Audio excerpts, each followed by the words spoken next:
అది చదువుకున్న వాళ్ళకంటే చదువుకోని వాళ్ళు కానీ అంటే చదువుకోవాలంటే నాకు చీప్ అని కాదు కానీ సో వాళ్ళు దౌర్జన్యాలు దందాలు ఇట్లా బాగా నడుపుతుంటారు అంటే చాలామందిని టీం పెట్టుకొని దౌర్జన్యాలు దిగుతుంటారు చూడండి.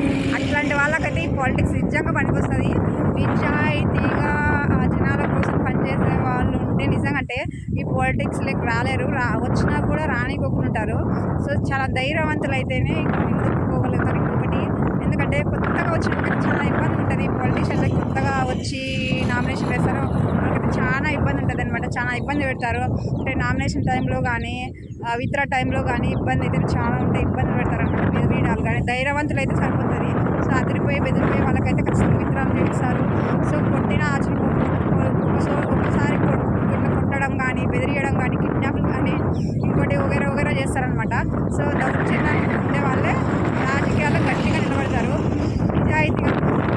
మళ్ళీ ఇంకొకటి ఏంటంటే ధైర్యంగా ఉండి వాళ్ళని ఎదుర్కొంటారు చూడండి, అప్పుడు మనం నిలబడగలం. నాకు తెలిసి చదువుకునే వాళ్ళకంటే జాబ్ చేసే వాళ్ళకంటే వాళ్ళకే అంటే రాజకీయం ఉపయోగిస్తుంది అంటే ఉపయోగపడుతుంది అంటే జనాలకి ఏం ఉపయోగపడదు. సో వాళ్ళు సంపాదించుకోవడానికి దౌర్జన్యాలు చేసుకోవడానికి దందాలు చేసుకోవడానికి టైం అంతా సరిపోతుంది అనమాట.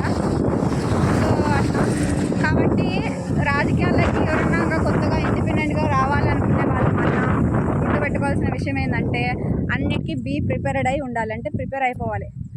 ఏం జరిగినా అన్నిటికీ తెగించే వాళ్ళు అయితేనే ఈ మొత్తం ఎలక్షన్లో నిలబడగలరు. అన్ని చీము రక్తం ఇట్లాంటి ఉంటాయి కదా. చీము రక్తం అంటే అయ్యో ఊర్లోకి వస్తే ఏం జరుగుతుందో, గొడవలు జరిగితే ఏం జరుగుతాయో, అయ్యో మన మీద కేసులు పడతాయా, ఇంకొకటి ఏంటంటే కేసులు కూడా పడవచ్చు మన మీద. అంటే ఇలా వాళ్ళు మనకి అపోనెంట్స్ ఉండే వాళ్ళు కేసులు పెట్టించడం కానీ లంచాలు ఇవ్వడం కానీ ఇట్లాంటివన్నీ జరుగుతాయి అన్నమాట. కాబట్టి అన్ని చీము రక్తం టోటల్ ఎన్ని అవమానాలైనా ఎదుర్కొనేకి సిద్ధంగా ఉండాలి ఈ రాజకీయాల్లోకి రావాలంటే.